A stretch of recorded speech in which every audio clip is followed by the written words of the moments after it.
Hey, welcome back, everybody. Of course, this is Dr. Keith McNally, and this is the Question Guy podcast. And I like saying this. We are in season 2 because I've made my first 40 episodes and we're moving right along. So this conversation is with Coach Tim Johnson and Mitch Cray, and we're here to talk about leadership, but in a different way than we typically do on this podcast. And so in one of my most recent LinkedIn posts, it's actually a weekly newsletter, I talked about we can learn to be leaders. So we can actually both teach other people to lead and they can learn to be good leaders. At the very least, they can learn to lead. But when we talk about that, we generally have to talk about how are we defining what a leader is and what leadership is. And Coach made he made a comment on my post, which got me to thinking. And basically he said, not everybody should lead people.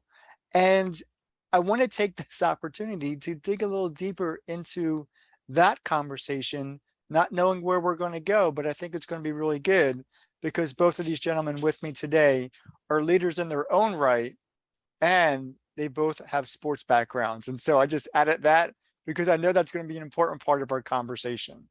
So let me go ahead and ask the first question, and it doesn't matter who talks first. Well, let's define leadership first. So how are we going to define leadership and what a leader is for this conversation? Let's get there first. Coach, I'll secede to you. I'll let you All go right. first. Well, you hear a lot about it, and I think there's a lot of truth that leadership is influence. And so your ability to influence, I guess when you delve in, I'm sure we're going to delve into a little bit of the topic of my comment, but before we do that, so I think of leadership as first of all leading yourself. So you got to be able to influence yourself, which some people do quite well, and some people do very poorly. And so, because I don't think if you can lead yourself, I think it's very difficult to lead other people. Because there are so many things that I've learned in leadership and trying to develop, high level teams with my, high school basketball coaching for over 3 decades. And so I think it's really important that when I say influence, and I always kid people in my leadership presentations, well, because when I say, how do you define leadership in one word? And the word I use is influence. Now, there's certainly a lot of other words that could define leadership, and I may agree or disagree, but I do believe there's a lot of different words you could use.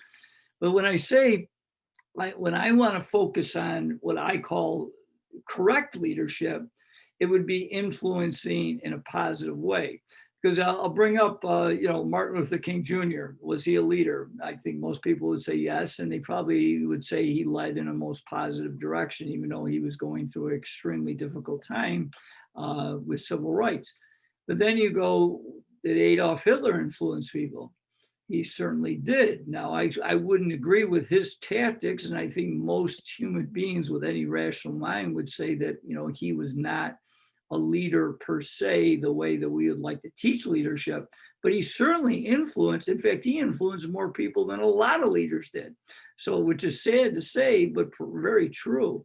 So I think that's, when I think of leadership, I think of influence, but, when I'm really trying to focus on the most effective leaders, it would be leaders that are leading in a positive way with their influence.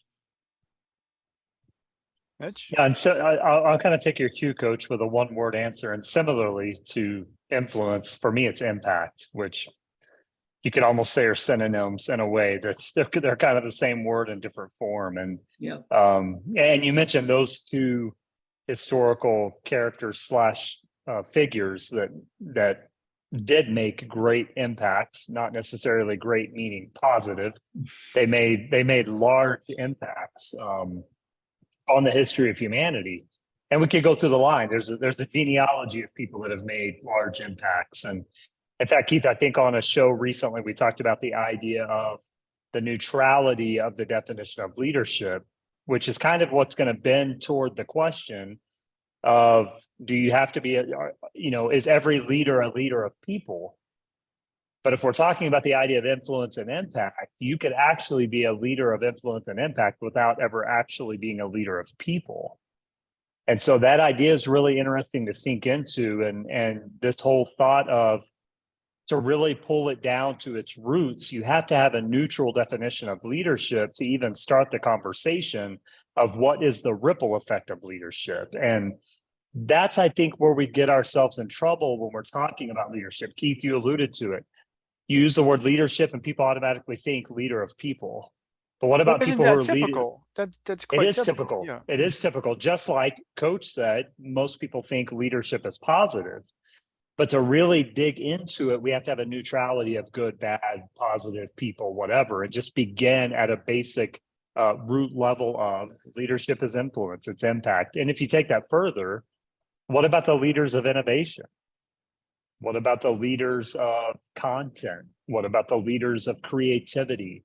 And so now all of a sudden we're talking about leaders who are having a large influence with potentially never directly leading humans under their guidance. And that is where we miss it. You're exactly right. We do miss opportunity in having a conversation about leadership because we assume it means leader of people. Another paradigm to this is, does a leader have to be in the front? Does a leader have to be the person under the spotlight? Well, if you go on the street corner and ask most people who's a leader, they're going to name the people that are on the covers of magazines and in the spotlight. When in reality, some of the greatest leaders are never seen or heard from, but they're making an under the wave influence that is actually clearing the way and giving permission for the spotlight leaders to even have a place. Well, And you can I put find the that, two of you on the spot then? Because let's I'm go. Yeah, unfamiliar with, not to let's not to go. challenge you at any rate, of course. I'm unfamiliar with your statement, leaders can be unknown people. Because Yeah. that's pretty much what you just said. And I'm not familiar with that at all. So so are these people known but unknown, or like they're known but not famous, I guess is the best way I'm trying to say that. That Can would be you, the better way. If you okay. ask most people who's a great leader, they're going to name famous or infamous Yeah, people who have been in the spotlight. But right. it's the same when you go to, if you went to a mom and pop shop and ask the owner of the business who's a great leader on your team, they're probably going to name someone who is kind of in the spotlight on the team. But then the question becomes, what if you didn't have the leadership of the janitor? What if you didn't have the leadership of a sports manager who did the laundry, who got the uniforms prepared, who made sure the basketballs had air in them? What if you didn't have the leadership of the bus driver? And those are all characters that most people are not going to name at the top of their list. But if you pull them out of the scenario, everyone's lives become much more difficult. So that unknown leadership gives the permission and the empowerment for everyone else to perform at their best. But they're also the forgotten. And to your point, and when you opened up, that's why we have a misnomer about leadership. Well, who's a leader? Martin Luther King, et cetera, et cetera. But when we pull out the underlying of the tidal wave, we miss the bus drivers and the managers and the janitors who may not be leading people, but I dang sure guarantee you they are making an influence that is incredibly undervalued and changing the lives of the people around them. Yeah, I'll add one thing because I think I'm right on the same page. Is that like one of the books that I've read a number of times, listen to audio a lot, is Good to Great. And in Jim Collins' study with this research team, they came up with this term level 5 leadership. And it's interesting because some of the companies you very much have heard of, some of them I did not know of until I read that book and listened to the audio a number of times. But the interesting part is pretty much all those leaders are not well known. They're people that as they described in leadership, they were humble, but they were also driven. They were clear about the mission, okay, but they also had empathy for their people. They wanted to empower and develop them. And they didn't want to be in the spotlight, which is interesting because he brings up in that book about Lee Iacocca that a lot of people heard of him. He had a book that sold millions of copies. Yet, if you really studied his leadership, he had a really good injection when he took over Chrysler. But then if you really go and study, they went downhill. And a lot of it had to do with his change of mindset of how he influenced people as a leader.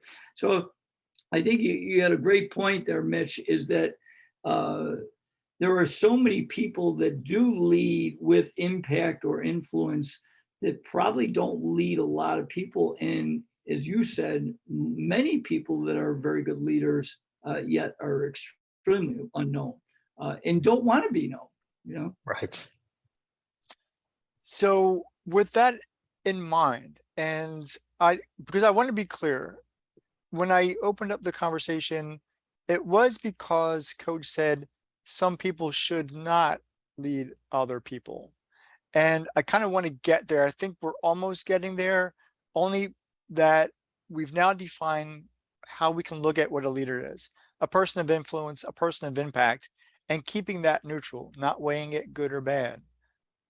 We now know that people can lead, making an impact, having an influence, but not be leaders of people. Not because they don't want to, it's just not their role, title, or position. Right. Whether it's custodian, cleanup person, or school bus drivers, and that's okay. But I'm still concerned. Who would not? So it's not necessarily a who as in a person. What would make somebody, and I guess I'll use the word unqualified, maybe there's a better word, to not be a leader of people? And is it because of how we're looking at it or defining what a leader should be? Can you help me understand that? Yeah, Both so of you, either of you? yeah, I'll start. I'll delve into is that. So one of the things, in fact, this is something that I'm studying because it's something I'm considering putting a book together, is about people that get into their first leadership position of actually leading people, leading a group or a team of some kind. And I know in my own life, I became a head coach at 25, which is pretty young. And I did such a great job. I led that team to one win. And then they decided to not renew my contract, which in other words is called "you're fired." And so Well, do both of you share this kind of story? And I think I'm the only person who knows who've put those two together, because you yeah, both been fired yeah, at a young so age. How do right, you accomplish that? yeah.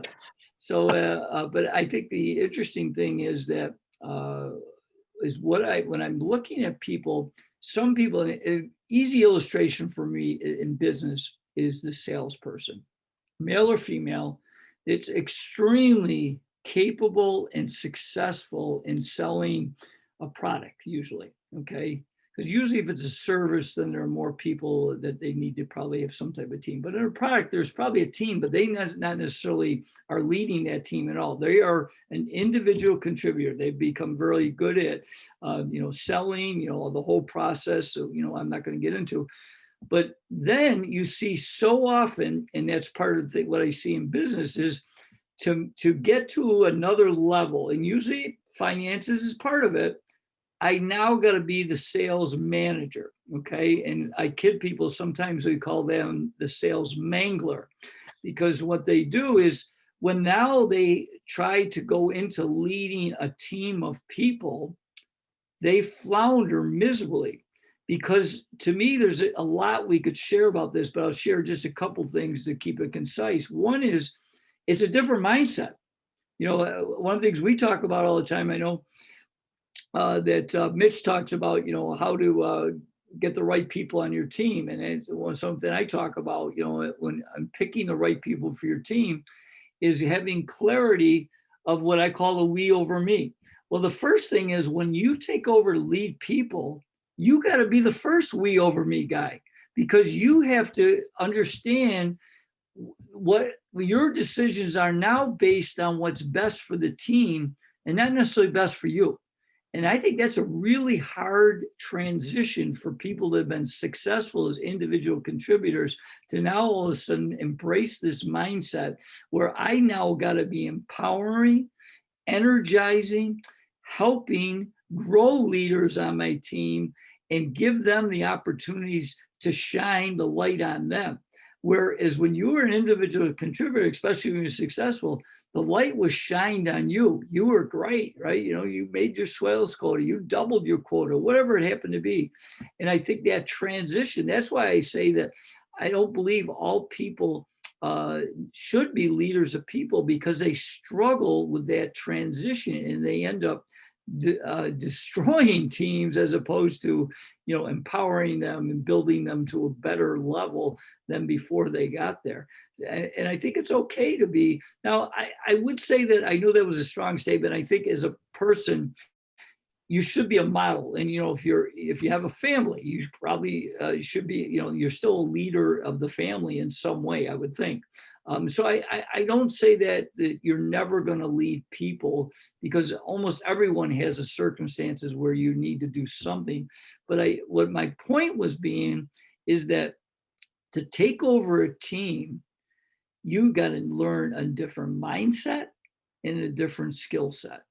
And if you're not willing to do that, it's going to be a disaster. And I've seen it so many times. Well, that's very clear and concise. It's going to be a disaster. Yeah. It's not that it's going to be bad or it's going to be broken. It's going to be a disaster. That's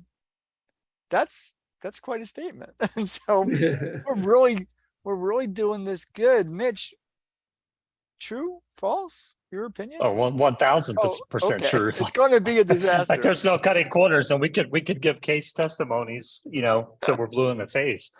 Then it's going to be a disaster. I mean, 100%. plain It and will be a simple. disaster. Okay. There, Okay. there is no way around it. And you know, to really support Coach's point, you can also have someone who is a great leader that is not a great performer. So I'll continue with his kind of sales analogy.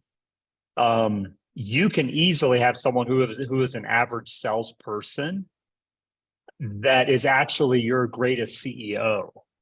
And not only do promotions get missed because the wrong promotion is given to the wrong person, aka great salesperson, oh, they're great at sales. We're assuming what I call assumptive leadership. We're assuming they'll be great in a position of leadership and higher influence. And you see this in the athletic world all the time. There is a reason that the best coaches in the history of sports are not the best players. In fact, some of them weren't even close to average players. And it's the same in the business world. Most of your greatest CEOs, business owners, managers, leaders are not the best performers. And because I have a belief that I think when people kind of have that ability innately to be a great athlete or a great salesperson, I think it actually causes a disconnect to everyone else around them. Because in their minds, they don't have to think about it. Michael Jordan just picked up a basketball and played. Not to say he didn't work harder than anybody, because he did. But there was also something about Michael Jordan that allowed him to fly higher, fly longer, shoot as good or better. I mean, there was just there's a reason there's not another Michael Jordan or Wilt Chamberlain. For those that don't watch basketball, I'm naming basketball players because Coach and I love basketball. Right. There's a reason. It's going to come. There's a reason those people are few and far between, but there's also a reason that the majority of those people don't make great coaches. And it's because there's a disconnect. They can't fathom why everyone else on the sales team can't double their quota every time. And so because they can't fathom that, they don't have the patience, compassion, or empathy to get on the level of the people that can't perform as well as they do, which leads to the mindset Coach is talking about. If you can't connect to that mindset through empathy, compassion, empowerment, etc., then you're going to have no motivation or reason or understanding to help prepare your team for greatness. But that's a great leader. A great leader understands the capacity of everyone on the team, how to communicate with everyone on the team, and thus how to empower everyone on the team to their best ability. Now, I'm going to backtrack a little bit. For me, the number one quality of a leader is willingness. It's willingness. If you're not willing to, then you'll never achieve it. Doesn't matter how much talent you have. If you're willing, you can overcome a lot of weaknesses because you're willing to put in the work and listen and study and learn. And so to me, it's like, okay, who makes a great leader? Who's willing? Once we get past willingness, then we can begin to measure aptitude. And aptitude is the ability to actually communicate and support the message for everyone to reach their full potential. That makes a great leader. It makes a great coach. But oftentimes those all-stars, the person that can just seemingly walk in the door and sell $1 million contract every month, it's like, in my head, quite frankly, that's a red flag to me when it comes to leadership development, because I'm like, okay, they have no clue what it is to change a spare tire, to have a flat, to spill their coffee, and then to try. I mean, there's just such a disconnect there. There's a reason those people usually don't become the great leaders who we see. And it's something against them. But really, when we're talking about leading people, it's okay to be the greatest lead salesperson. And it's okay if that's your highest potential, because you're probably going to make more money than everyone else and be happy. We don't want to put people in a position they're not willing to be in. And that is the most critical element of what we're discussing. Mitch, I just want to add one thing, Keith, because he struck such a positive chord with me. And obviously he gave some business and sports. But the one thing in reflection, because I've been retired from coaching for a few years now, is that in reflection, one of the things that helped me immensely, the word I love is I had the willingness. I wanted to be a great coach. But also my background was when I first started playing basketball in middle school, I barely made my team. I was like the last guy. I had a t-shirt because we didn't have enough uniforms. By the time I was a senior in high school, I was the best player on the team. So I had a completely different perspective. Then I go to college with this big head thinking I'm a great player, and I got cut from my college team. So I went from a really weak player that barely made a team to I was, my freshman year, I was like the middle of the pack. My senior, I was the best player. In college, I didn't make the team. So it really gave me, so when I went through the process of determining who was going to be on our team and making cuts, I had a lot of empathy for the people that we cut because I went through it. I had a lot of empathy for the person that was like our last guy in the team because I was that. And I also had an idea of the person that was the best player in the team because I was that at one time too. And Mitch is so right. You see it so much. Magic Johnson tried to be a coach. He blew up. Yeah. I mean, he's one of the greatest players of all time. You see it all the time. And then, like you said, I'll finish with how many great coaches, even at the pro level, that weren't really even play. Like the guy that's at USC, the football coach, he was Lincoln Riley. Yep. He was a student assistant. He never played college football, and now he's rated as one of the best college football coaches in America. It's like, who knows, right? So. Well, Coach, one of these days I might write your story because that's in that past 5 minutes, you went from being nothing to something to nothing again. And now you're something because you're a coach of coaches. You must just love basketball or something because you stayed with it for such a long time. You just love the sport. I mean, regardless of whether you're playing it or not. Right. One thing I want to add, Keith, though, that's really interesting about Coach is, the singular moment in Coach's life that catapulted him into YouTube fame and Oprah Winfrey Show and all this stuff.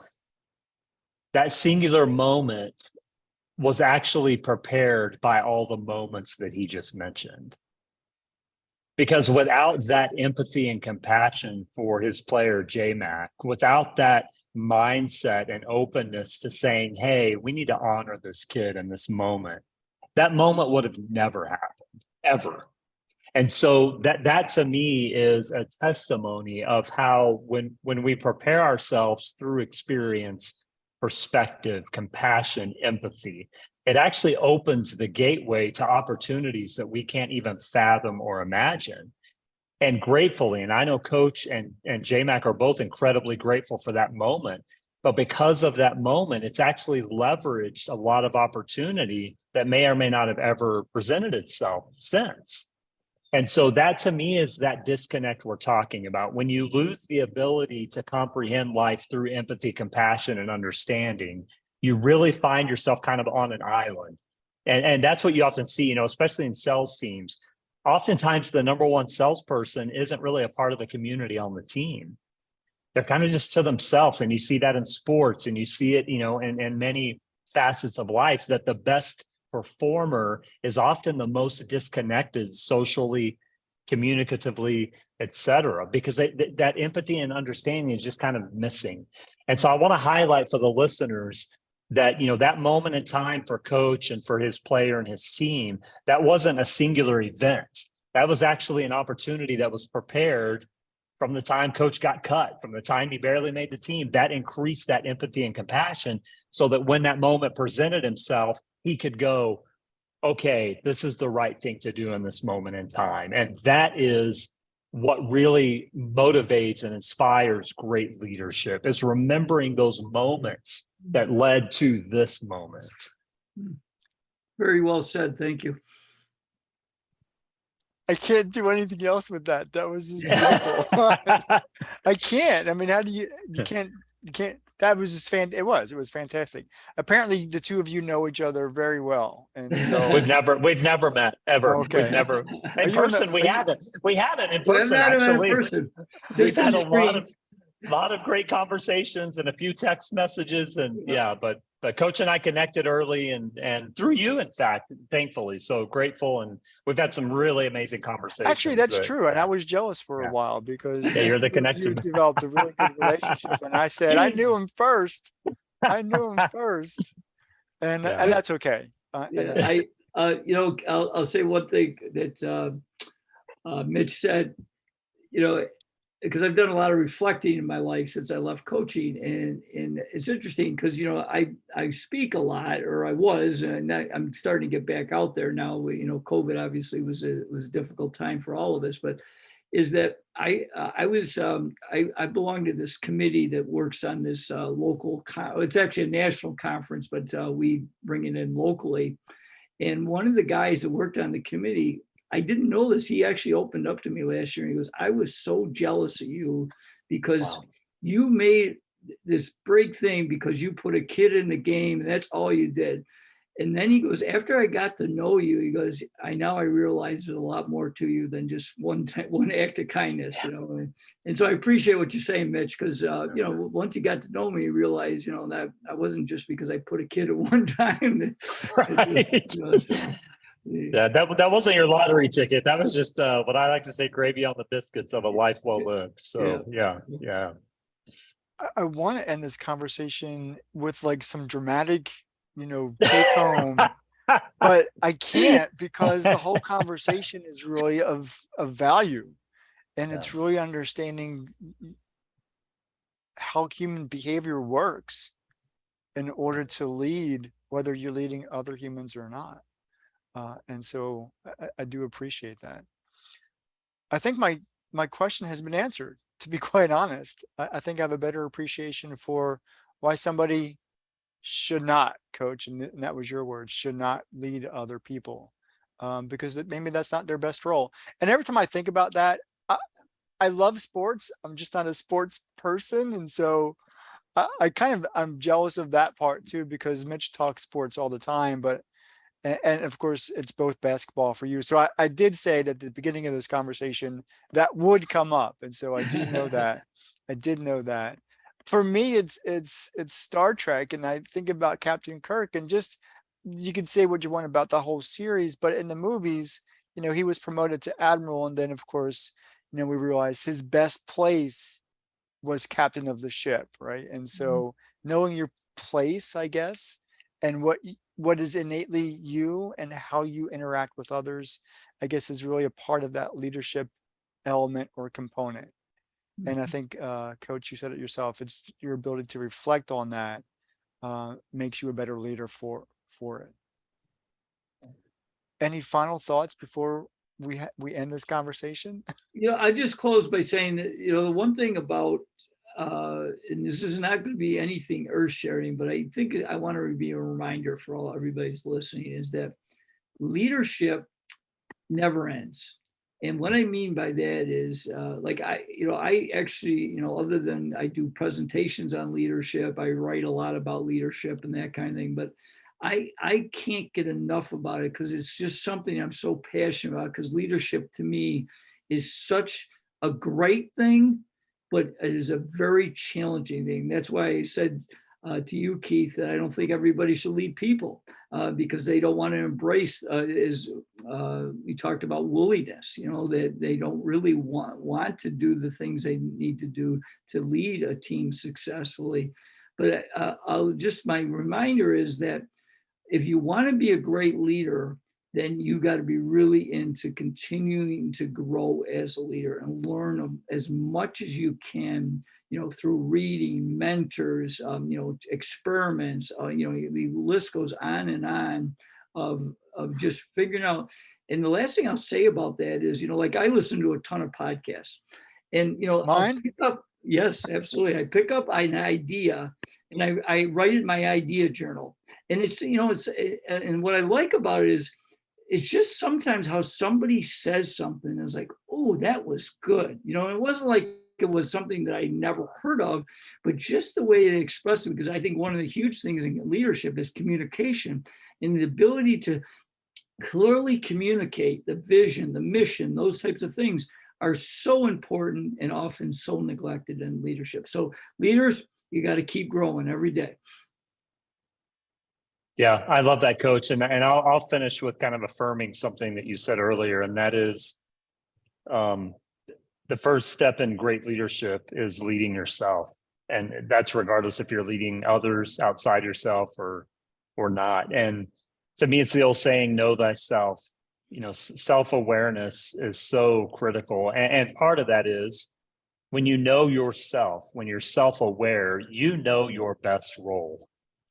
And one thing I continually message to leaders in business is don't penalize someone for knowing themselves.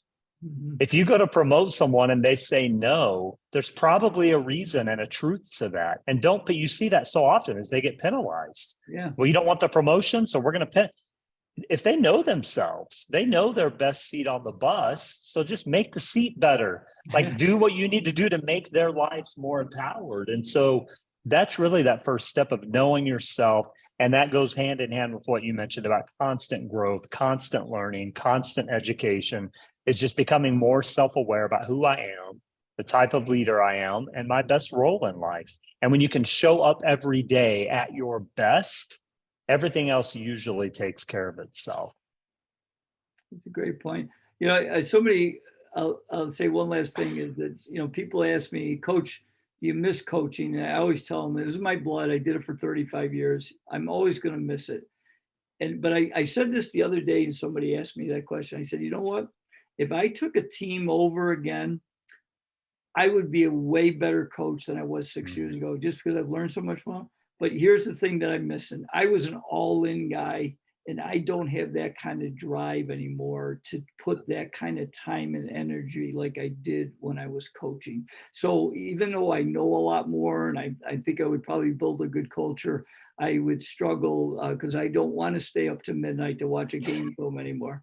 It's like what you said about that, Mitch, that you got to know yourself. And I know myself right now. I believe I'm a better leader than I was 6 years ago, but I also know there are some things I don't want to do anymore. So, Right. Coach Mitch, I appreciate this conversation more than you know. Thank you so much for spending time with me. This has been another edition of the Question Guy podcast, and we'll see you next time. Take care.